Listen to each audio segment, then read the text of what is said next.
I've recently met somebody, and and you know, she's very surreal in her communication, and it's just at a time when I was studying surrealism and counterpoint in music and art. So she kind of just like blended into this surreal and magical experience, and we're still getting to know each other, but I feel like very inspired by the opportunity to be authentic from all of this work that we've been doing together. And even in moments when where, you know, the tensions and the stressors and you know, the need to create personal space and the dynamic of sharing arises, I find that very inspiring. And yeah, I mean, the inspiration that I've kind of been feeling is, you saw a little bit last night. I figured out a way to create more abundance in my life by doing a musical tarot of like little music cards for all of the musical scales of the world that I can sell to musicians. And so it's like and in that process, everything is very structural. You just have a formula for every scale. But in that process, it's like the more I conform to a structure, the more the inspiration wants to burst out of it. And in that, so that I'm starting to learn more about how I get inspired and how I harness that inspiration when things are kind of rote and mechanic, routine, and how inspiration can kind of grow from that. You know, so yeah, I think that's kind of like the main things that have been inspiring me. Obviously, nature at this stage in Mallorca is really blooming, and so nature is always a source of inspiration. On the other hand, my finger is progressively getting a little bit worse, and so I've been also talking to the calling the surgeon to try to speed up, you know, be the squeaky wheel that gets the oil. And pretty much they basically said, you just have to wait for us to call. And so I'm kind of learning how to surrender, but I got in touch with all the emotions and the pain surrounding my finger. And so that was a very interesting thing as a way to get inspired to use it while I still can. Because I know whenever they call me for surgery, I'll probably won't be able to use my left hand for a month or two. So the impermanence is very inspiring. And so let me pause. Yeah. Yeah. So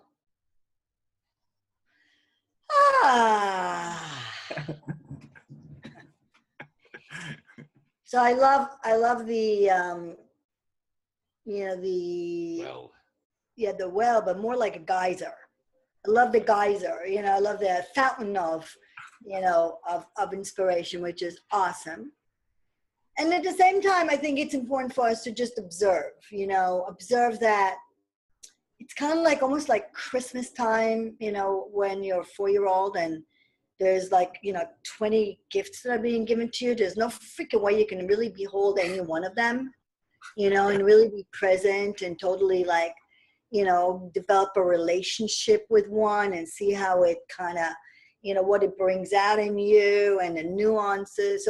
So it's the same a lot of times when we are in a space where I'm inspired by this, I'm inspired by this, I'm inspired by this, I'm inspired by this. And it tends to have a more superficial impact than a depth impact. So of all the things you're inspired about, would you like to, you know, kind of like really delve into one in a very deep, tangible, you know, kind of? Well, yeah.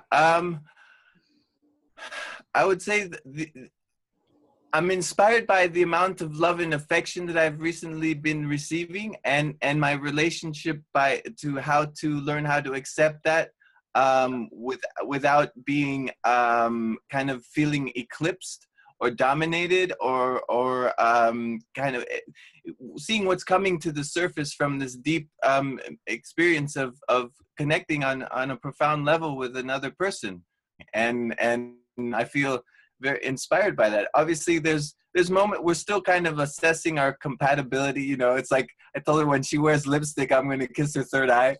Come back. Pause. Yeah. Okay, Yeah. so let's slow down. Let's slow down. So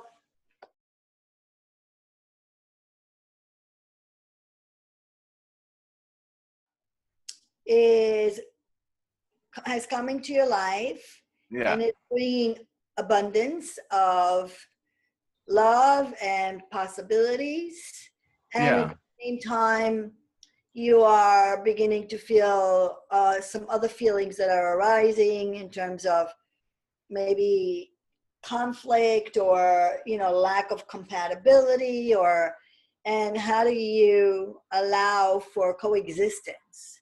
Yeah. Yeah. Okay. So let's just sit with that for a minute. Sit with that, because your mind just wants to go. Do you notice how you just want to, like, when you so much, the neurons, honestly, the emotional neurons, the collective neurons cannot fully be experienced and, known, so Mm-hmm. that you can actually tease and, discern all of the stuff. So in that one conversation, just like in the last 2 minutes, what you spoke of, I heard like literally a dozen issues. Yeah. Yeah. And so there's no way that you're going to be able to be present to any one of them, to actually inquire, be curious about, get Mm-hmm. the feel for, what they are. What is the story? What is the emotion? What are you saying about it?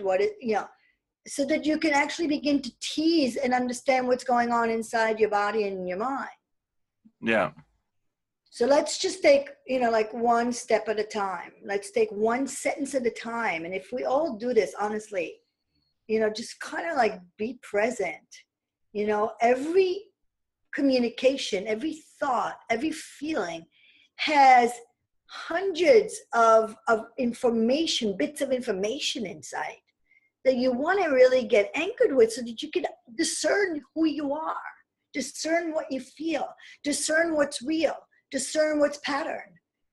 It's the only way for us to. So I'm just saying, like, for people, pause, slow down. We're not going anywhere. We're not going anywhere. We're here to experience. And the more we slow down and pause, the more we experience. Do you remember the raisin?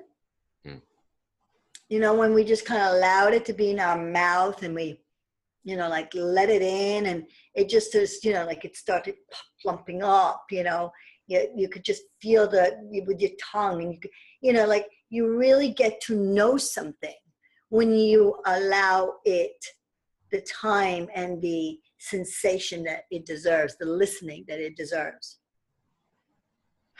So you met a woman. Mm-hmm. She popped into my life when I was listening to a video called Return to Love. And it was like, wow, what a synchronicity. Awesome.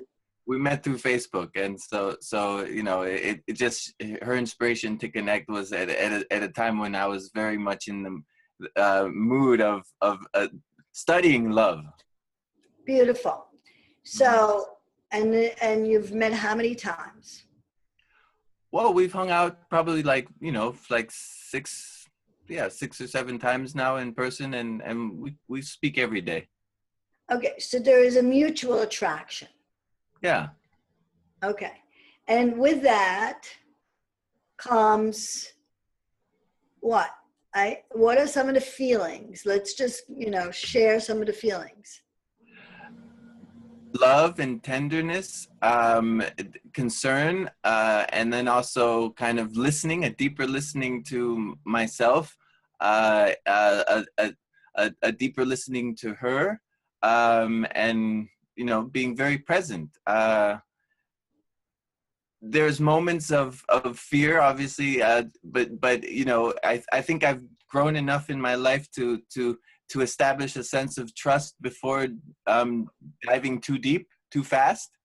Um, I'm not necessarily in fear. There are certain things about her lifestyle that that, you know, in my past patterns where jealousies and these things arise, I've really witnessed my almost unconditional capacity to be like, I don't want to change you. You know, we're sharing times and experiences and but there's things about her that also raise up some concerns. But and I'm sure it's like that with her as well, because we're both kind of working through our fears. Okay, so pause. Mm-hmm. So I'm hearing attraction. I'm hearing tenderness. I'm hearing caring. I'm hearing a desire to learn each other more. Mm-hmm. And I'm also hearing the, you know, fears, the kind of like the mind chatter, judgmental, critical, you know, concerns. Yeah? Yeah. Yeah.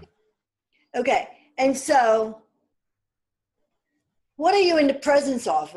What are you like overall when you're in the presence of her? What are you in the presence of? Love, joy, curiosity, but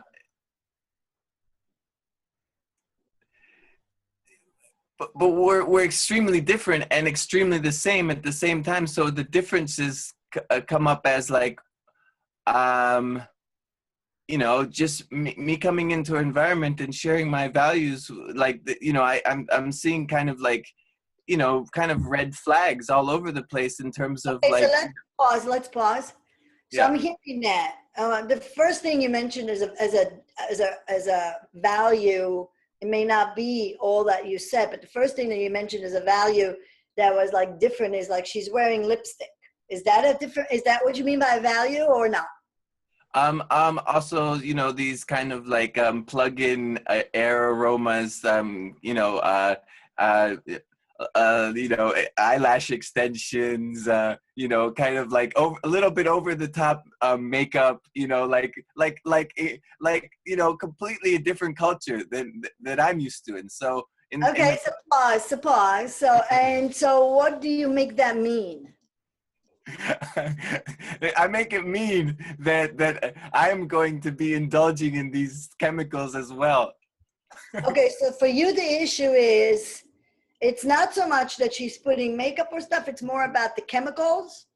Yeah, my own personal resistance to absorbing the things So is there compromise in there? Is there? Yeah. I mean, so what is the compromise? It's allow her to be herself without wanting to change her, yet also. But wait. If you have serious considerations, let's say that she's using some chemicals that may be unhealthy, and you're having serious considerations about that. Is there a way to research and find if there are organic chemicals that could be plugged in, or organic lipstick, or whatever it is? Yeah, I mean, you know, I'm completely open to that conversation, and all I'm doing is sharing my values with her in a sense that maybe makes her be a little bit more conscious about these things. Okay, but it's so I am just trying to understand, you know. So yeah. I'm trying to understand, you know, what your issues are. If it's about chemical exposure, I can understand that being an issue. I mean, I want to make sure that I'm not exposed to, you know, lipstick that doesn't have, or that's organic only, because they got some really shit stuff going on there. But if you don't like lipstick because she's wearing a period, no matter if it's organic or not, then it becomes a different issue. So that I'm trying to discern where you begin and end. Yes.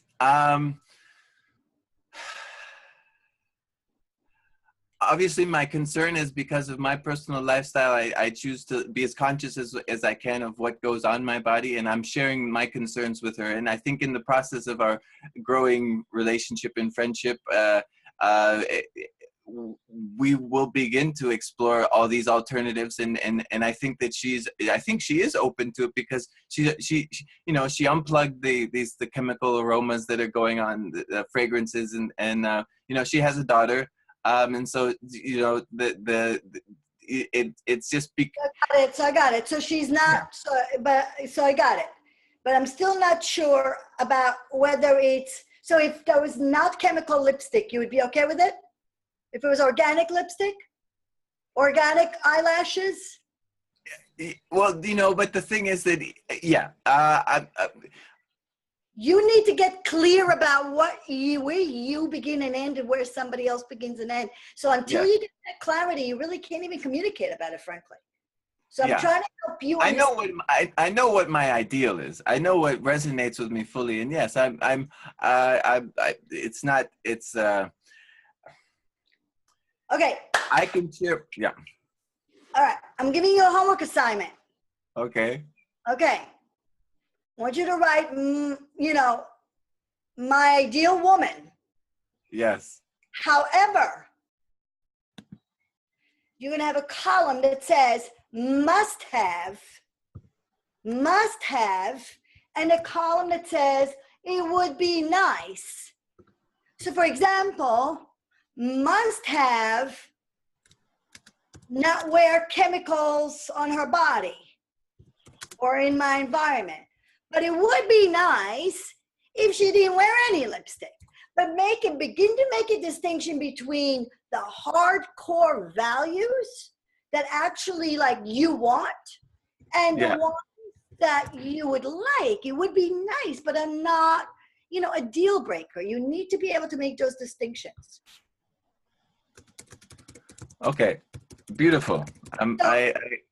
So what she must, you know, the values, the attributes, the ways of being that she must show up for you, like your values and priorities, and the ones that would be nice.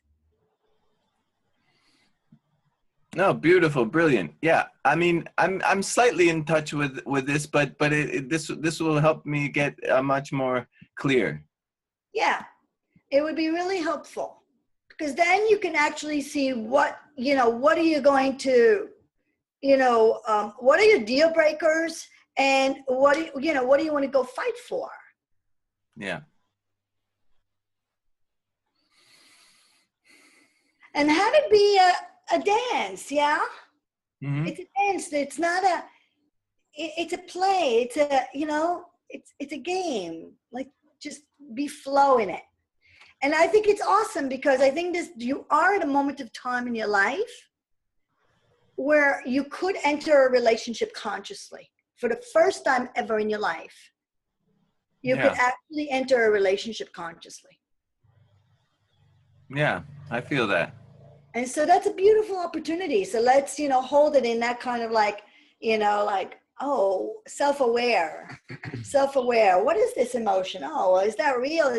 What is this fear? Is this reality? It's not, right? Mm-hmm. You need to really evaluate. And the other thing I want to remind you is that we attract people to our lives that are going to help us clean our schmutz. Mm. It's not about them. Mm-hmm. Right? It's about us and our reaction to them. Yeah.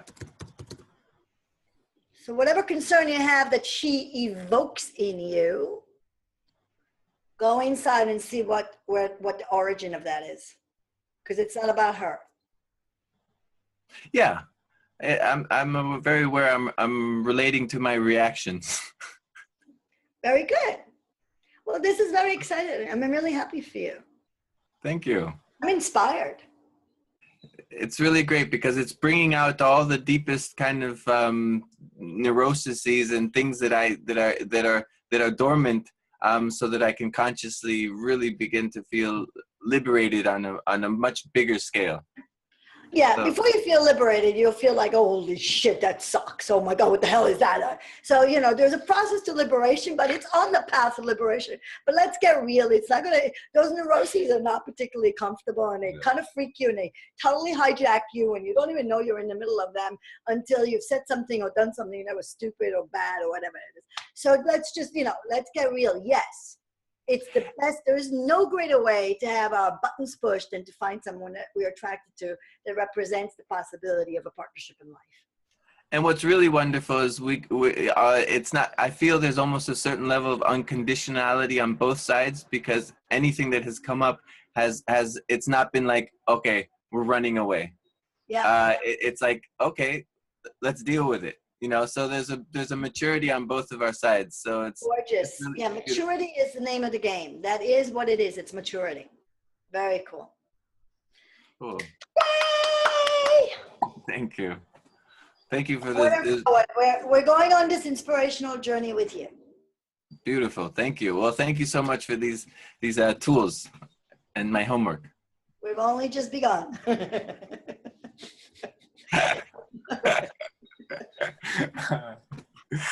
Sorry, I didn't mean to have that kind of like laugh. We'll see what comes in. All right, peeps, jump in. Well, Daniel, love it. I'm so happy to hear that you feel so inspired by this new relationship first, because I've heard you talk about women before, but it's been much flightier. Like, it hasn't grounded in this. Regardless of whatever happens, this one feels more grounded. You feel more grounded in your attraction and or willingness to face these issues and see this as a relationship, to look at all your schmutz. So no, I love that. It feels different. Cool. And I would also, as a humorous side of the kind of the wants and the nice to haves exercise. So I did this exercise a few times. And the last time I did it, I came up with this amazing list. But missing from that list was like the person actually wants to be with me. And it sounds like subtle and kind of funny. But what I got on my last round, at least this iteration, was somebody who fit all this other criteria except couldn't commit to the long-term relationship. The vision wasn't there. So I'm laughing at it now, although I was fairly feeling on Saturday, but I'm laughing now because it's funny, because whatever it is that you put down is what you're gonna get. Amazing. Okay, I'll be very conscious. To be very conscious of that, and now I've done a new iteration of this, which is much clearer about what it is that I want. So I'm just note of caution and play at the same time. Thank you. Wise words. Yeah.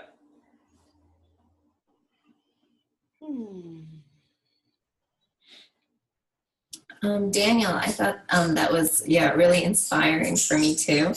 And it was really funny because I imagined you're really in your nature, and you kind of go into like this woman's world, like, oh, like fake lashes, oh my goodness.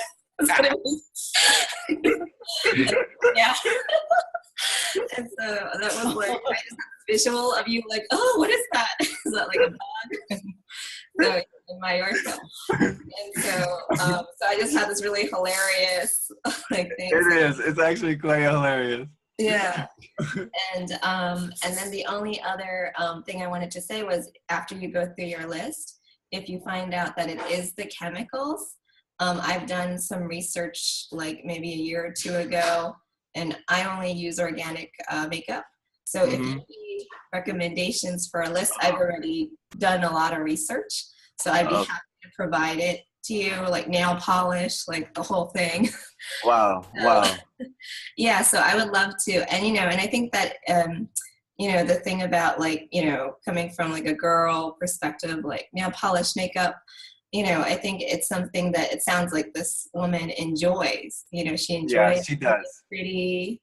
She enjoys, and for women, that is part of the enjoyment of being a woman. Yeah. So maybe from a guy, it might be like, oh, it's superficial, or like, oh, you need to like, put a mask on. But maybe from the perspective of like, a woman, it's like, oh, it's actually a part of one of the wonderful things about us, and what guys enjoy as well, like us enjoying our beauty and trying to be beautiful. And it's not like a necessarily like a superficial thing. It's like just like, oh, just kind of in the being. And I'm sure Deja would agree, and Ronit as well. It's just kind of is part of our nature. Yeah. No, I love that. It's actually a beautiful ritual of magic. It's magic, and I don't. Yeah, it's just where the ingredients are. But thank you. Yeah. I really So appreciate I'll your send that to you. contribution. I'll do that. Yeah, I'll send you Cool. that list. Really, thank you.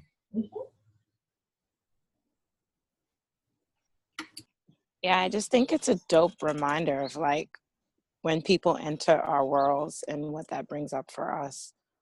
And to kind of see you go through this process, and like the push and pull at first and like the churning of it, and then the possibility of a partnership. It's just, I just think it's really cool to kind of like always step back and say, hey, what does this bring up for me? Yeah. And let's explore that.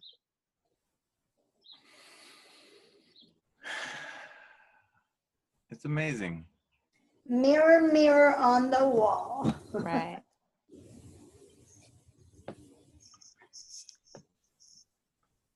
Yeah. I mean, I'm really encouraging her to write because the vision she had is just unbelievable. She's they're completely magical, and so it's good. We're inspiring each other. Very cool. Yeah. All right. Actually, I might give you another. I'm going to give you another assignment that's related, and that is, without running amok, because I know sometimes you have a tendency to become very, very big and lofty. So not asking for that, asking for a succinct paragraph on love is. Okay. For that matter, I think everybody could use this exercise. Love is. What does love mean to me? Love is. I think it's a really important thing because we are so clueless. Yeah. Beautiful. That'll be fun.